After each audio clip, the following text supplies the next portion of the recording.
You're listening to OTR FM, part of the ION Radio Network. IPMNation.com.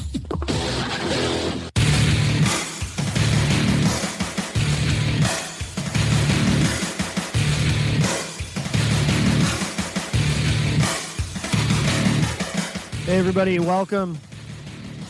Diving right in tonight. Matt Connarton Unleashed, 11 p.m. in the Eastern Time Zone. Well, a little bit after. And we are live Thursday, March 3rd, 2016. And wow, what a day. There's quite a big day today. So that's why we're diving right in. There's a lot to talk about. But of course, we are, as always, from the broadcasting live from the Uptown Auto Repair Studio in Manchester, New Hampshire. And, of course, we are the IPM Nation live station powered by Ambit Energy. Find out how you can save on your energy bills. Go to ipmnation.ambitrabbit.com. And, of course, we are 5 nights a week on IPM Nation 2, one of our 2 live channels on IPM Nation. And, of course, every Tuesday and Thursday night, we have the honor and privilege of being carried on to an even larger audience, of course, on OTR FM, the premium channel on the Ohm Times Radio Network. Actually, today, this is my second time on the Ohm Times Radio Network today because the first Thursday of every month, I do Thirst Quenching Thursday with Dr. Kevin on the Dr. Kevin Show. And that was earlier tonight. So we were talking about, well, again, I on with him every first Thursday of every month, but we're also talking about a new show that we're launching called Intuitive Insights with Dr. Kevin and Matt. And that's going to premiere officially on IPM Nation on, let's see, the first April 7th, the first Thursday in April. So that will be at 7:30 p.m. Eastern on IPM Nation. And we'll have more details about that soon. We'll get that out to you through social media and whatnot. You can find out how you can participate in that because that's going to be a highly interactive program. So Dr. Kevin also, by the way, was back with me on this week's television edition of Matt Connarton Unleashed, which is every Wednesday at 2 p.m. Eastern. This week we had a full show. It was Dr. Kevin was with me. He gave me a live reading on the air, a psychic reading. Also with us, of course, was Peter White and Joel the Moose Elber, formerly of Mansterdam. Mansterdam, the television program, as it were, did its big farewell last night. But beginning next week, their new show, The Morning Show with Peter White and the Moose, will be debuting and will be Monday through Friday from 7 to 9 a.m. Eastern. If you are in the Manchester, New Hampshire area where I'm broadcasting from, and I know we have a lot of listeners who are up here, you'll be able to hear the show in Manchester on terrestrial radio on 95.3 FM. But I'm also very proud to say that we are carrying it also on IPM Nation, on one of our live channels, IPM Nation 3, so you'll be able to stream the show online as well. So very happy about that. Peter and Joel have been a part of, well, actually, Peter and Joel and Dr. Kevin, all 3 of them, have been an important part of the IPM Nation family from almost the very beginning. You know, we launched IPM Nation back in 2007, and yeah, all 3 of those guys have been involved quite a bit since the beginning of this endeavor. So we're excited about the morning show. We have another morning show which we're not quite ready to announce yet, but we have a very big thing to announce. So we're always adding more stuff on IPM Nation, and they're always adding more stuff here on the Ohm Times Radio Network as well. So let's see, what else do I want to mention quickly? Also too, I was on Ward 13 again this week, as I am usually with John Hopwood. So along with Matt Connarton Unleashed, you can also find this week's episode of Ward 13 up on our IPM Nation YouTube channel. Let's see. So really, I mean, 3 big things today. Well, two big things, and then one thing that will be big to some people, but not to others. But I'll explain what that is. So, of course, you know, another debate tonight, which I didn't get to see the last part of because I had to get to the studio and get on the air. But you got the debate. You got the Mitt Romney gave a speech today. But the other thing that I want to touch on just briefly that a lot of you won't be aware of or would not have been following this, but Jerry DeLemus, who was involved in the remember the Bundy Ranch debacle, was it about a year and a half ago now? He was taken into custody today by the FBI, as has Cliven Bundy been taken into custody, and I guess some others who were involved in that. He did participate to a far lesser extent in the standoff in Oregon. I think he just went out there to do some negotiating and whatnot, but he did get involved in that just a little bit. But he was heavily involved in the Cliven Bundy thing at the Bundy Ranch, and so he was taken into custody today. And his wife, Sue DeLemus, recently made the news with these comments about the Pope being the Antichrist and whatnot. So they're both sort of regional figures to some extent here in New Hampshire, but they've made national news each for their own reasons. Sue and Jerry DeLemus. But yeah, Jerry was arrested today, and if you're for those of you who are curious to see it, I participated in what I believe was Jerry DeLemus's last media appearance before being taken in by the FBI a few weeks ago.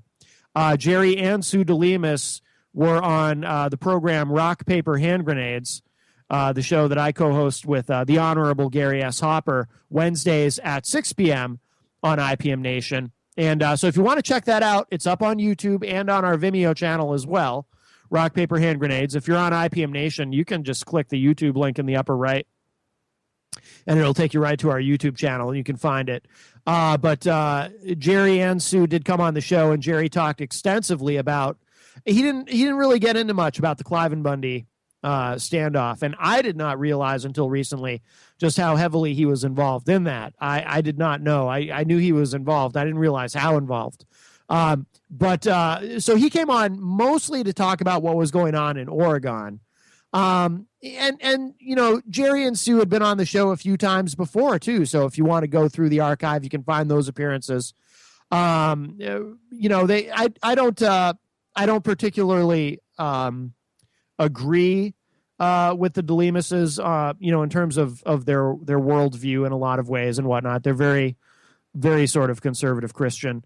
Honestly, they make Gary look moderate, but and I don't agree with some of the anti-Muslim stuff and whatnot.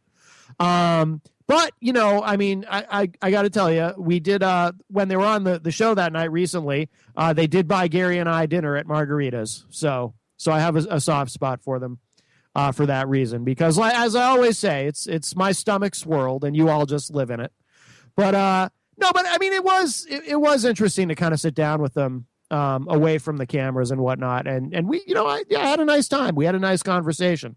Again, I disagree with them on a great many things, including that the Pope is the I don't believe that there is an Antichrist, and I certainly don't believe it's the Pope if there is. But so there's a lot of this stuff I disagree. I did, however, have as regular listeners of the show know, I did express some sympathy for the people involved in the standoff in Oregon, because part of what spurred that was the Hammonds, the situation with the Hammonds, the father and son, who were sent to prison for arson because they accidentally burned some federal land. This is, as my understanding of it, they accidentally burned some federal land, and then they were convicted of arson, sent to prison, served their time, got out, and then another federal judge followed up on the case and said, no, I think they need to go back. And they actually had to go back to prison. We don't have time. We're coming up against a break in a couple minutes, and we're not going to rehash the whole thing. And when we come back, I want to get into the other news of the day. But I felt that what happened to the Hammonds was deplorable, absolutely wrong. I did not know that was a thing in this country. I knew that there was such a thing as resentencing, where you're sentenced and then another judge reviews your sentencing, and then if it appears that you were sentenced to a much harsher sentence than you should have been given, then you can be resentenced, because cruel and unusual punishment is unconstitutional. I did not know until the case of the Hammonds, that resentencing can actually go the other way, where you can actually, I did not know that this happened in the United States of America. You can be sentenced, you can go to prison, serve your time, get out, and then another judge can review the case and say, nah, I think they need to go back in. I don't think they've quite paid their debt to society. It's crap, and it's absolutely wrong, and it's immoral, and it's indefensible. And that was part of the beef that these ranchers had in Oregon, and I absolutely agreed with them for taking that position. Doesn't mean I like how they went about it. Doesn't mean I agree with, a bunch of militia guys trying to do an armed standoff. I don't think that tends to end well, as we've seen. And unfortunately, I was quite disappointed to see there was violence. This guy Finicum, who got killed and under very strange circumstances, by the way, and that was a big part of what the DeLemuses, particularly Jerry, was talking about on rock, paper, hand grenades. The circumstances around this guy's shooting by the FBI on the highway, this guy Finicum, who was killed in that standoff, which didn't even happen, at the Welcome Center in Oregon. It happened in what appears to be a bit of an ambush by the feds. So I don't know, but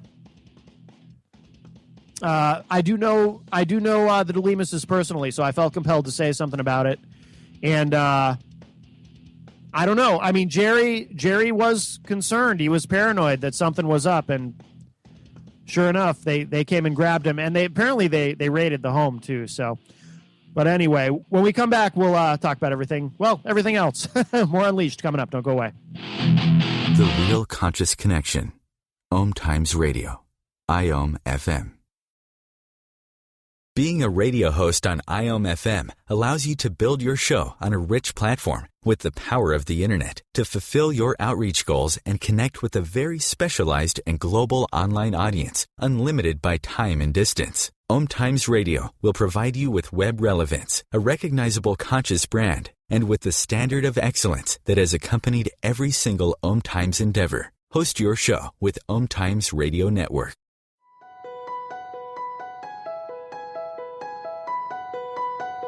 Hello, I'm Miriam Knight of New Consciousness Review, inviting you to my new show where I interview the rising stars of the conscious awakening. We'll explore the many faces of consciousness and action and intriguing perspectives on life, the universe, and everything in between. Join us each Wednesday at 2 p.m. Eastern on the Rising Stars Show. Matt Connarton here. Join Jen Coffey and I twice a week for Matt Connarton Unleashed, a political talk show that's a little different than what you're used to. No liberal or conservative agenda here, just an honest dialogue about truth and how things really work in the world of politics. Matt Connarton Unleashed, every Tuesday and Thursday night at 11 p.m. Eastern on Om Times Radio. Om Times Magazine is one of the leading online content providers of positivity, wellness, and personal empowerment. A philanthropic organization, their net proceeds are funneled to support worldwide charity initiatives via Humanity Healing International. Through their commitment to creating community and providing conscious content, they aspire to uplift humanity on a global scale. Om Times, co-creating a more conscious lifestyle.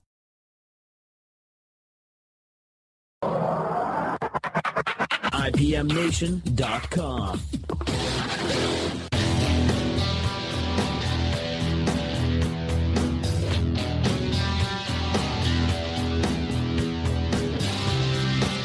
Welcome back, everybody. Matt Connarton Unleashed. We're live on this Thursday evening. Another debate night. God, I love the debates. I don't know how many more of these are scheduled for the Republicans. Here's the thing, though. I mean, this was a pretty interesting one tonight and pretty fiery. And I didn't quite get to see the last part of it, but in the end, nothing that happened today will affect anything, and that's the truth. And I know that the anti-Trump establishment Republicans don't want to hear that, but today won't change anything. It's like I've been saying, they've got to just embrace the horror and lean into it. Trump is unstoppable. He's Teflon. Nothing sticks to him. Even stuff that looks really sleazy and dirty, like this Trump University, which just sounds like a scam on its face, really. Trump University, huh? And there's this ongoing lawsuit over that. I thought that tonight, during the debate, Rubio and Cruz were both very effective in really going at Trump. And Rubio, I have to say, he was, I thought, the most confident, the most relaxed I've seen him. A couple times there, I mean, he actually looked like he was kind of having fun. He gets that smile sometimes when he's attacking Trump that looks genuine. I don't know if it is. Part of being a professional politician at that level is you got to be able to perform. So that you're not necessarily always being sincere. Just ask Bill Clinton, who many regard as the most gifted politician ever, meaning that he's the best performer in that regard. But I thought Rubio was very effective. There were moments I thought Cruz was very effective. Kasich doesn't directly attack Trump. Kasich doesn't directly attack anybody. Kasich, and he doesn't get directly attacked either. He's kind of in his own bubble with these debates. John Kasich, of course, tonight continuing to, he tends to, this isn't meant as any sort of criticism of him, by the way, because I think he's correct to do this. He tends to do, well, Chris Christie used to do this too. He tends to play that I'm an executive card. I'm a governor. I've had to make executive decisions. I also have experience in Washington. I was involved in the budget. I was involved in this, involved in that. I've actually done this. I know how to do it and whatnot. And he's right to really hammer that home. And he kind of sticks to that, and he tries to just keep it positive. He doesn't engage in the negative stuff and the smears and the insults and all that. And as a result of that, he goes largely unscathed himself. Now, I don't know if Donald Trump not attacking him, if it has to do with Kasich not attacking Trump, because like I said, he doesn't really attack anybody, at least not directly.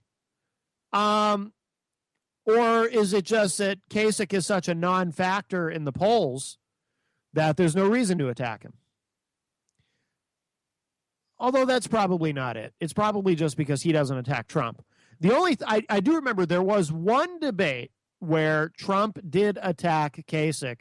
It was one of the early debates, because I don't remember if it was the first or second debate, but I just remember there were a whole lot of people on the stage. And Trump, for whatever reason, I don't remember what sparked it, but Trump was attacking John Kasich over something having to do with when Kasich was a managing partner at Lehman Brothers. But other than that, I mean, that's literally the only instance I can recall of anyone attacking Kasich in these debates. Kasich, by far, the most qualified, the most competent, and would be by far the best general election candidate. He could actually beat Hillary, I'm sure of it.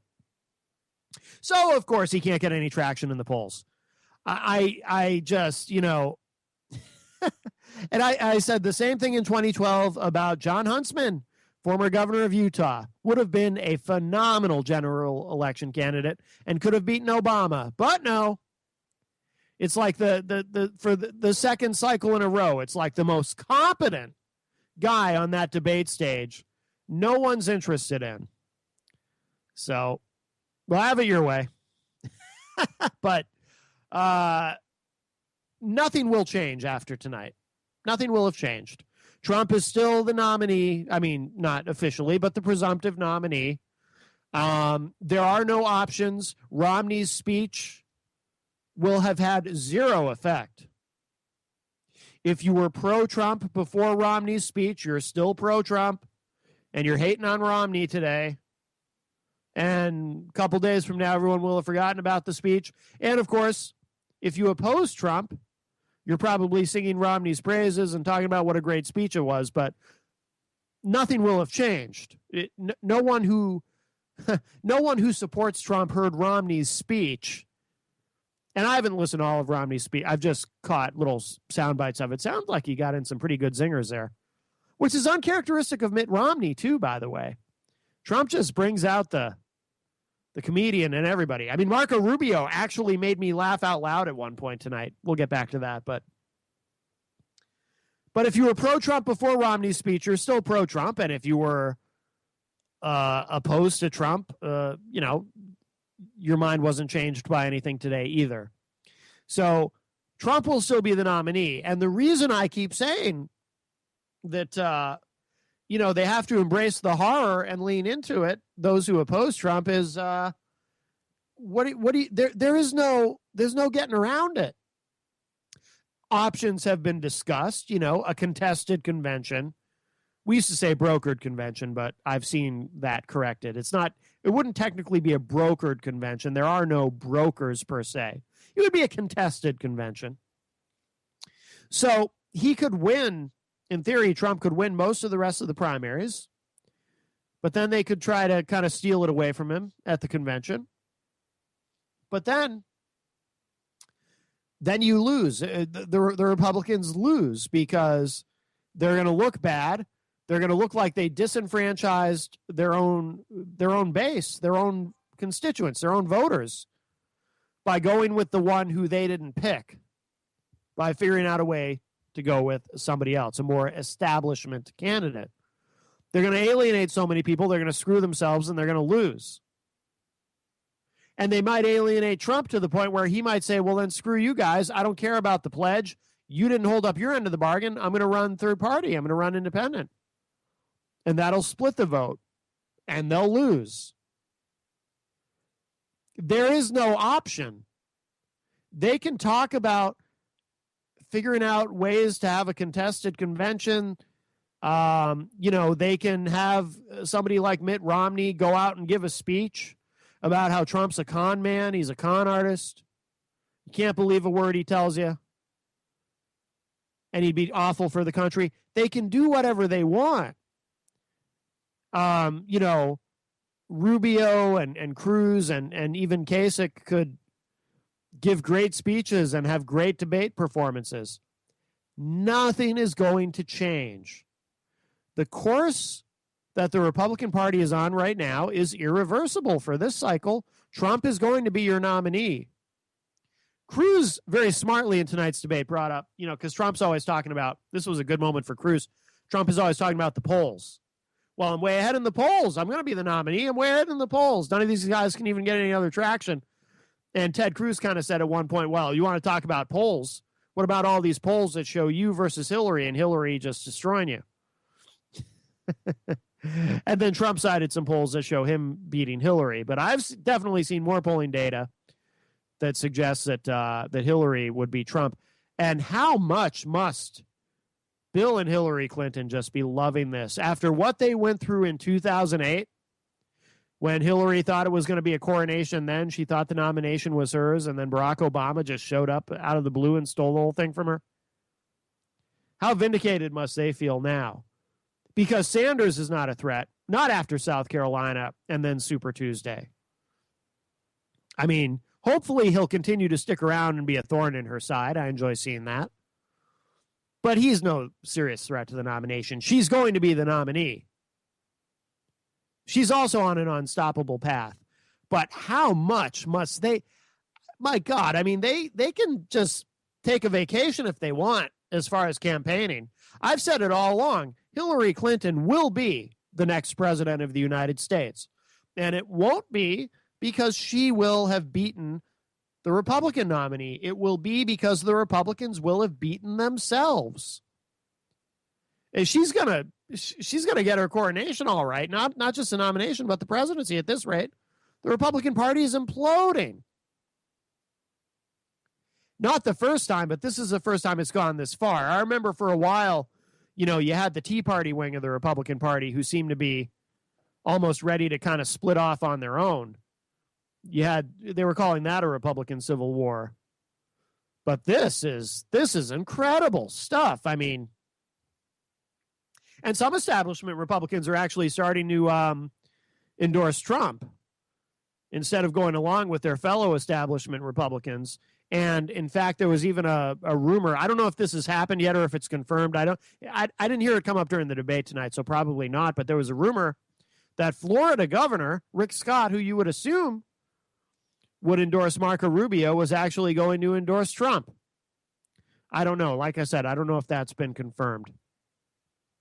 So what we're going to do is we got to take another break pretty quick, but I'm going to, when we come back, I do have an article from Politico, 11 most interesting moments of the debate, and we'll go through those and kind of talk about that a little more. Oh, and also we'll go through my comments. I was commenting on Facebook because I want to make sure I don't forget to mention anything that I thought was relevant. And tomorrow night, we'll probably play some audio and whatnot from the debate. But again, the debate was still going on while I was settling in for my show. So I don't have anything queued up and ready to go tonight. But well, we'll see. Maybe I'll find something during the break. But we'll go through that article on Politico.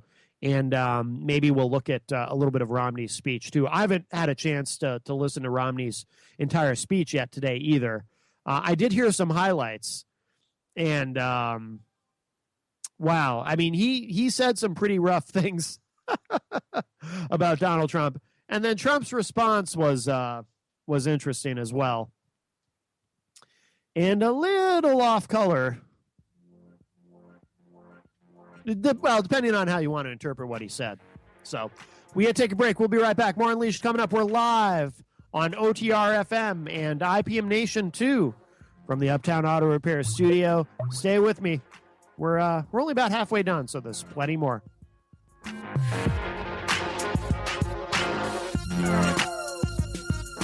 The Real Conscious Connection. Om Times Radio. IOM FM. Host your show on IOM FM, the radio network of Om Times Media, one of the more recognized brand names in the conscious community, and is backed by the extensive marketing reach of Om Times. Hosting a show on IOM FM immediately connects you with our extensive dedicated community. Circle of Hearts Radio is a sanctuary on the airwaves. Join me, Grandmother Elia, in the circle on Sunday 2 p.m. Eastern as I share information to both enlighten and nourish your soul.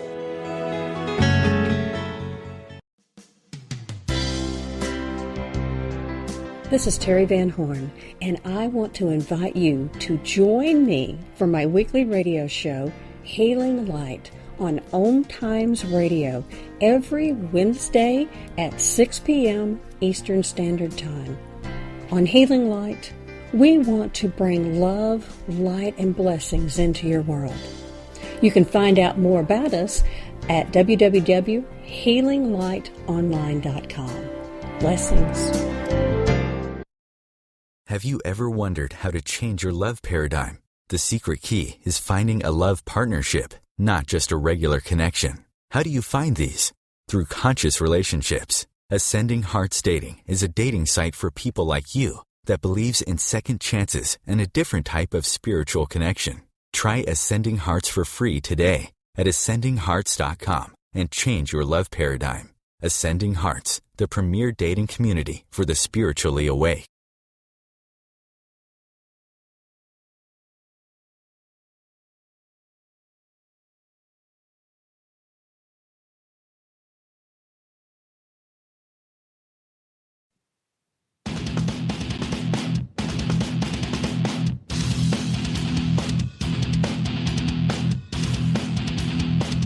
Hey, welcome back, everybody. Matt Connarton Unleashed. We're live on this Thursday evening, and I do have some audio for you. It's a very short clip, but I just clicked on HuffPost, and they like to be funny with some of their postings in terms of their headlines. And the first one that caught my attention was it said cockfight, and then I click it. And it says, Donald Trump nearly turns GOP debate into literal dick measuring contest. This is a very, very short clip. No pun intended there, I promise. But let me just play this for you. I also happen to call him a lightweight, okay, and I have said that. So I would like to take that back. He's really not that much of a lightweight. And as far as, and I have to say this, he hit my hands. Nobody has ever hit my hands. I've never heard of this one. Look at those hands. Are they small hands? And he referred to my hands. If they're small, something else must be small. I guarantee you there's no problem. I guarantee. Yeah, it's that easy was, to think about taste in terms. Oh, sorry. That was in reference to so Rubio recently kind of decided to get down in the mud with Trump, and at a campaign event, said that he's basically he started insulting Trump in ad hominem ways that one would not have expected, but he's just fighting fire with fire, and he made a joke. I actually thought this was funny the way he did it. He made a joke about Trump's hands, and he said, "Have you ever looked at Trump's hands? He has very small hands, and you know what they say about guys with small hands." And then he the audience is interesting. Actually, if I had that audio handy, I'd play it, but I don't have it queued up. The audience is kind of laughing, but also you hear people gasping, like they're really surprised that he went there. And Rubio's like, "You know what they say about guys with small hands?" And he kind of pauses and he goes, "You can't trust them. You can't trust them." And it was actually pretty funny. So I thought that was interesting. Like I said, Rubio almost looked like he was having fun tonight. I was commenting about the debate on my Matt Connarton Unleashed Facebook page, which some of you may have seen, and my uncle Matt made a comment that I thought was interesting. He was obviously watching it where he is. He said, after the New Hampshire debate, Rubio's people must have locked him in a room with a seriously argumentative prick and said, "You are not coming out until you can relax and take smart-ass shots at this guy, because he is so much better now than his robot Rubio phase." That was funny, equating yoga to Trump's flexibility claim. Because I'd made a comment that Rubio actually made me laugh with a crack about, because Trump actually, see, the thing is, Trump said something that I thought was valid. I mean, I don't like the guy, but, I can agree with things here and there. Trump, I forget even what he was defending himself on specifically, but he was saying, it was immigration. He was saying that you do have to have some flexibility. In other words, he was trying to shake off this sort of this implication that he's a flip-flopper because, he's taken certain positions and then changed them and whatnot. And his argument was that, as any successful person knows, you have to be able to be flexible. You have to, you have to be able to make deals and compromise and whatnot. And I think he's absolutely correct about that. But this led to, a moment where, he and Ted Cruz were arguing and Trump wasn't letting Cruz talk, and Cruz was going, "Come on, breathe, Donald. Just count to 10 and just breathe." And it was just fun. I like the way Cruz handles himself with Trump. I think that's he does it in a different way than Rubio does. But I think it's also pretty amusing. He kind of tries to rise above it. And so he's telling him breathe, and then Rubio made a comment about, "Can I interrupt the yoga session or something?" And Cruz said something about, "Well, I hope we're not going to see any yoga on the stage." And Rubio said, "Well, he was talking about his flexibility." It was actually a genuinely funny moment. So, yeah, Rubio seemed much more relaxed, and it's like the more obvious it becomes that Rubio has no chance of being the nominee, the more relaxed he becomes. It's almost like, I think he has to know that this is a completely futile effort. So it may be that on some level, his knowing that there's no chance he's going to overcome Trump allows him to just kind of be like, "Yeah, I'm just going to have fun up here," So let's see. We'll go through a few of my comments quickly. This is what I was posting on Facebook. Let's see. I said, "I've never been so excited for a debate before. That's true. I thought tonight would be pretty entertaining. In the year 2016, it's the year 2016, and the KKK is part of a debate question.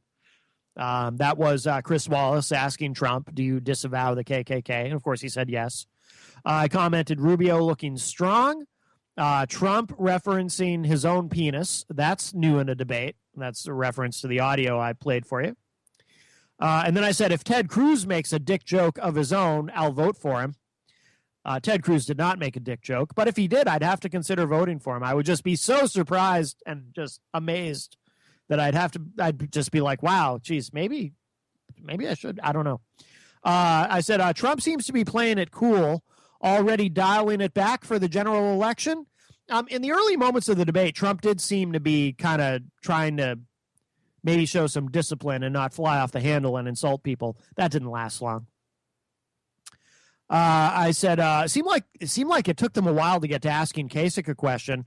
I said, does Kasich get to talk? Oh, yeah, he's the smart one, so no. Then I said, Kasich is right. He can beat Hillary, and he's the adult on the stage. And then I said, Kasich seizing the moment. What a fantastic general election candidate he would be.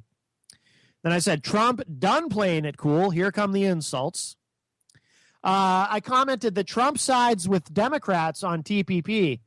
That's the Trans-Pacific Partnership. Trump opposing it, as did basically the entire Democratic Party except the president. On this one thing, it was President Obama and virtually the entire Republican Party against virtually all of Obama's own party. I said, Rubio, the most confident I've seen him. I said, this is the most awesome television ever. I said, Chris Wallace is an excellent moderator. I said, I forgot Ted Cruz was there for a second. Yeah, there's these moments in these debates when Rubio and Trump, when they go back and forth, it's like it's easy to forget that there's even anybody else there. Let's see. Chris Wallace, the one person other than myself who has apparently noticed that no matter how much you cut taxes, you can't literally abolish the IRS unless there are simply no taxes at all. Yeah, and that's something I've talked about on the show. You know, you get these conservatives, they're very often Tea Party types who will, when I'm president, I'm going to abolish the IRS. And here's my tax plan. And part of my tax plan is to abolish the IRS. And I don't know if it's just that they're stupid or they assume that we're all stupid, but you can't abolish the IRS unless you are going to literally have no taxes at all. And Chris Wallace's question was, how are you going to abolish the IRS and still collect taxes? You have to have some way of collecting taxes from people. And I thought, oh my God, somebody else other than me who has thought of this and is willing to. And then Cruz didn't really directly answer the question. Cruz just talked about his tax plan, never really explaining how he was going to abolish the IRS, but still have a tax system. Let's see. I said, good point from Cruz on Trump not being able to stop cronyism. Trump outmaneuvers Cruz on that. I don't remember exactly what Trump said to do that, but I said, Kasich, again, pointing out he has actual experience in things like balancing a budget. He's right. Way more qualified than the other guys by miles. But no, we can't have that, can we? I said, Cruz hitting very hard on Trump donations to Hillary. Yeah, I mean, Trump, of course, part of the narrative against Trump has been he has a history of donating a lot of money to Democrats. I did not realize, very specifically, Cruz brought up Trump has donated to Hillary Clinton 8 times, and 4 of those times were during her 2008 bid for the Democratic nomination. He donated to her campaign on 4 separate occasions. So that'll be interesting when we get to the general election. I don't think, in fact, I'm pretty sure, never in the history of the country have we had 2 presidential candidates on stage where one of them had previously donated to the other's campaign. Let's see. I said, Trump actually correct when he talks about having some flexibility. It is necessary to get things done, and his talk about being a good negotiator does resonate. Yeah, I think he actually sounds reasonable on that. I said, but Trump's off-the-record narrative was BS. Yeah, this is his whole thing about his off-the-record comments to the New York Times. They're sitting on some tape where apparently Trump says some things about immigration that don't necessarily jibe with what he says now about immigration, and indicates that he would be more flexible on immigration than he seems to be saying now. And he keeps talking about, well, these were off the record comments, and it wouldn't be right, it wouldn't be fair to the New York Times or whatever to release them. And it's like, that doesn't even make any sense. They're your comments. It's up to you whether you want to release them. It's not, what is this? It's not right. It's not fair to the New York Times. It didn't make any sense. It's just a bunch of BS. I did say Trump correct on H-1B visas. I said, Trump is starting to seem a little sleazy. This is when we got into the whole Trump University, which actually ended up taking up a little chunk of the debate there. I said, time for my favorite part. War, war, war. Lots of war. More war. Gotta have more war. What's the answer to war? More war. What's the best strategy? Even more war. Invade, nation build, war, war, war. Let's see. I said, Trump just sounds like an a-hole talking about terrorism. He's a stupid thug. And then I said, waterboarding, targeting families? Yeah, that's just great. I said, Trump says Snowden was a spy. Howard Stern mentioned during the debate. No Baba Booey? Yes, Trump actually did mention Howard Stern. Okay, we got to take a break. Wow, this show's going by really, really quick. When we come back, we'll finish up on my comments, and I've got to get in something about Romney and his speech. And we will be right back. Don't go away. More Unleashed coming up.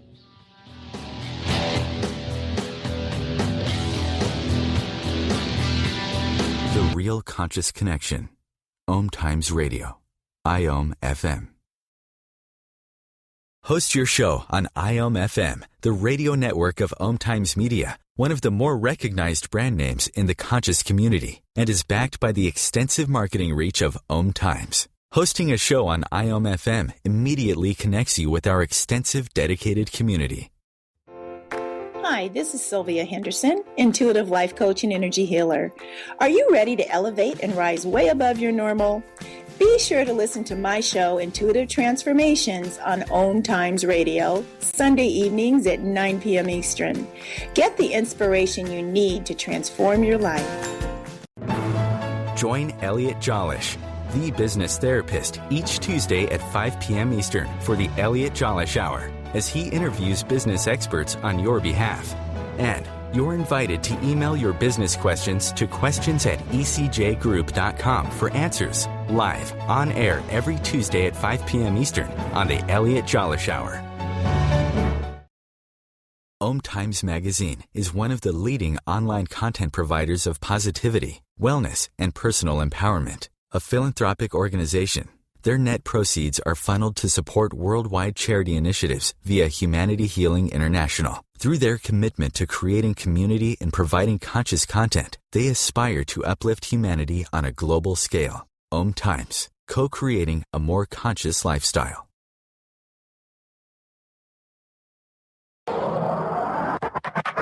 IPMNation.com.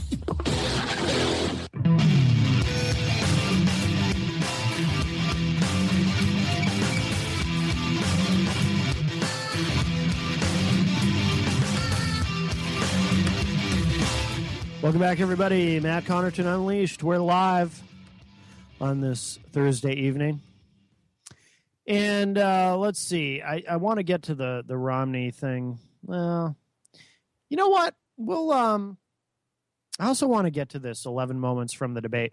We will here's what we'll do. We'll probably handle the Romney thing tomorrow night, because I want a chance to actually, it's probably the first thing I'm going to do when I wrap up the show tonight, is I want to listen to his entire speech. But there's this 11 most interesting moments of the GOP debate. Also, it was brought to my attention, there's an article, well, actually, there's a bunch of articles, apparently, Jesse Ventura saying he might run for president if Bernie Sanders isn't nominated. I would love that. I'm a big Jesse Ventura fan. I certainly don't agree with him on everything, but I've been a fan. I've actually been a fan of Jesse since I was a kid because, you know, he's one of my childhood heroes, of course, as a wrestling fan. And then he grew up to be a great politician briefly. Well, he was, I don't know for how long he was mayor of, can't remember, Brooklyn Park, Minnesota. But then he went on to do a term as governor, and he's a very interesting guy, and I agree with him on quite a bit. And, you know, I do like to support independence. I think he may have been the nation's first, the nation's second independent governor. I believe Angus King was the first independent governor when he was governor of Maine.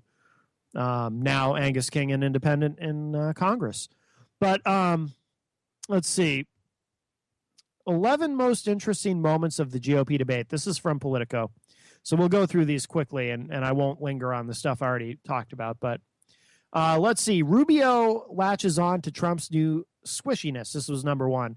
In their first volley, Rubio attacked Trump's conservative credentials, saying that primaries and caucuses show that 2/3 of Republican voters aren't comfortable with him. Quote, the reason why is because we are not going to turn over the conservative movement or the party of Lincoln or Reagan, for example, to someone whose positions are not conservative, unquote. The Florida senator said of Trump, the current national poll leader, quote, to someone who last week defended Planned Parenthood for 30 seconds on a debate stage, to someone who thinks the Nuclear Triad is a rock band from the 1980s, unquote. Well, there was a band called Nuclear Assault, but that's not the same. Rubio and Cruz both took Trump to task for reportedly showing flexibility in his supposedly hardline immigration position, asking him to tell the New York Times to release the tapes from an off-the-record discussion. Trump refused. Number two, thanks but no thanks, Mitt. Asked to respond to Mitt Romney's strategy to prevent Donald Trump from getting the nomination, in part by urging Republicans to back Rubio in Florida and Kasich in Ohio, Kasich shrugged off the former GOP nominee. Kasich said, quote, Mitt Romney's a great guy, but he doesn't determine my strategy, unquote. And he got applause for this. He said, the race has now entered March Madness, and that he would perform better when he gets to, quote, my turf, referring to Ohio. Number three, Trump's clothing line. Trump and Rubio wasted little time re-engaging their nasty personal digs at each other. And at one point, Rubio ripped Trump for manufacturing his clothing line overseas and criticized Trump for accepting a loan from his father. Trump shot back, quote, this is where it really got personal. Quote, this little guy has lied so much about my record, unquote. After a brawl, Trump said he would start migrating his clothing line operations stateside. But he suggested that trade policies have discouraged clothing manufacturers in the United States. Later, Wallace told Trump he had a policy question.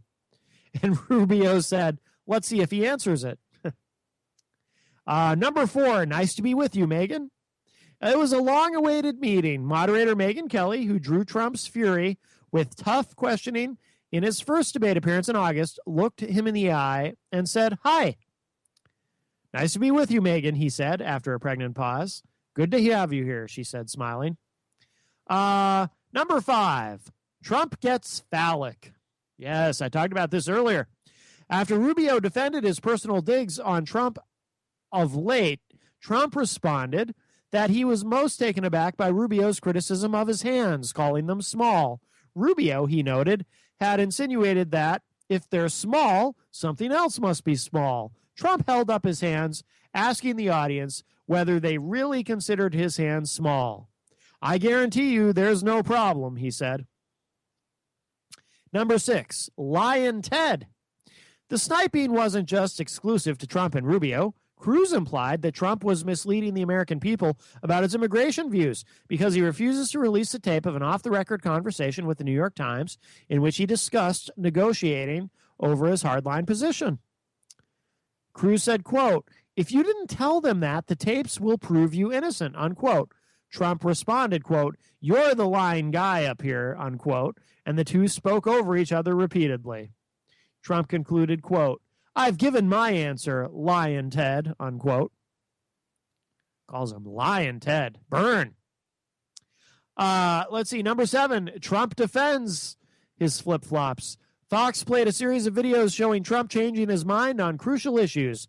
The decision to go to war in Afghanistan, whether the country should bring in Syrian refugees, and whether George Bush lied about weapons of mass destruction in Iraq. Kelly said, quote, there are many other examples, unquote. Trump, after defending his switches, argued that leaders should be flexible.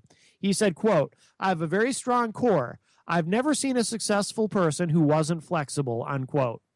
Give him a little bit of credit on that one. I mean, in some instances, yes, obviously you have to have a core set of principles upon which you operate, but you do have to be flexible, of course. That's how, his stuff about compromise and, you have to be able to be a deal maker and all that. Some of that does resonate with me. So, number 8, Kelly takes on Trump. One of the fiercest exchanges of the entire night occurred between Trump and Megyn Kelly.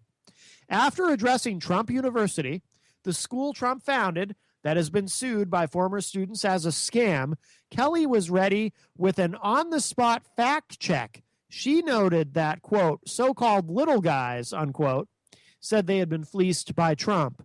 She said, quote, the class has been certified, and in that case, you countersued the lead plaintiff, unquote. Trump defended his company by arguing that its former students have largely viewed it favorably and a positive rating from the Better Business Bureau.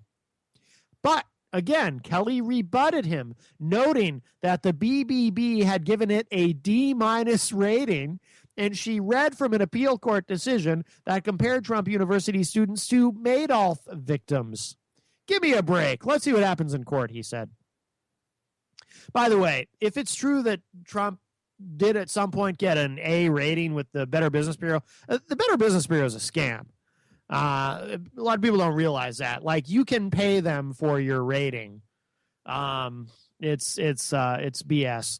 Number 10, all candidates vow to back the GOP nominee. This I missed. This must have happened after I had to stop watching.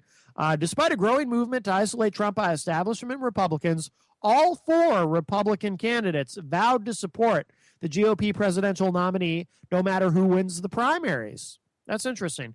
Rubio said, arguing that he's preferable to Hillary Clinton and Bernie Sanders, quote, I'll support Donald if he's the nominee, unquote. Cruz said, yes, because I gave my word that I would, unquote. Kasich agreed that he would, but added, quote, sometimes he makes it a little bit hard, unquote. That's actually the closest thing to a direct dig at Trump that I've heard from John Kasich. Trump feigned surprise when asked if he would support the GOP nominee if it isn't him. He wondered aloud, quote, even if it's not me, unquote. After noting he had brought many new people into the party, he said the answer is yes. Yes, I will. And number 11, Kasich touts his Reagan days. Discussing foreign policy, John Kasich insisted he's the best choice to lead the nation because he was, quote, there when Ronald Reagan rebuilt the military. I was there when Reagan rebuilt the economy. I knew Ronald Reagan, unquote. Yeah, I mean, of course, he was in Washington. He's got experience in Washington. He's got experience as a governor. He's by far the best qualified, the most reasonable, the smartest of any of these guys. So why would you possibly want him to be your Republican nominee, right? I mean, I just don't get it. I just continue to be amazed at what's happening to the Republican Party. You know, as someone who hates the two-party system, I'd really like to see both parties kind of self-destruct, but unfortunately, the Democrats seem to be falling in line as far as Hillary. But like I've been saying, my God, Bill and Hillary Clinton must just be elated. I mean, they got to be watching this stuff, watching Romney's speech, and all of this, and they've just got to be in heaven watching this. I was thinking about it today too. What if Trump, instead of running as a Republican, what if he had just run as a Democrat? Because I believe if you look at look at who he's donated money to. Look at his past statements that conservative Republicans find so questionable. I think he would be just as credible, if not more so, if he had run as a Democrat. And if he had said, I don't think Hillary Clinton should be president. I think it should be me, and I'm gonna be the Democratic nominee. And I wonder how he would do if he had run as a Democrat. Because so much of what he says, it just seems like, does he really believe this stuff, or is he just saying what the conservative base of the Republican Party wants to hear?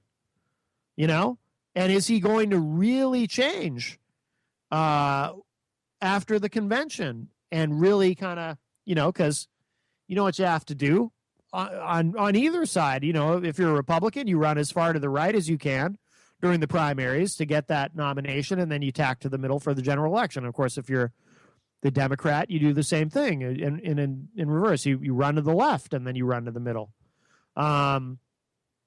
Could Trump have pulled this off just as easily as a Democrat?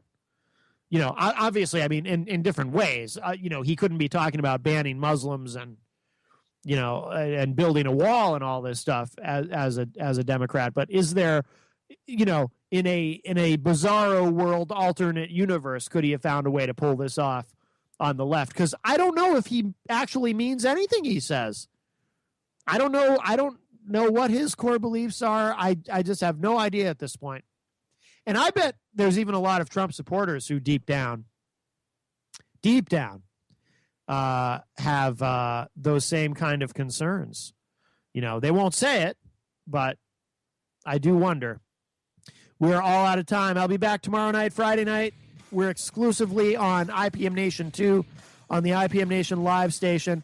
And then next week we'll be back on OTR FM, as we're 5 nights a week on IPM Nation and every Tuesday and Thursday night right here on OTR FM, the premium channel.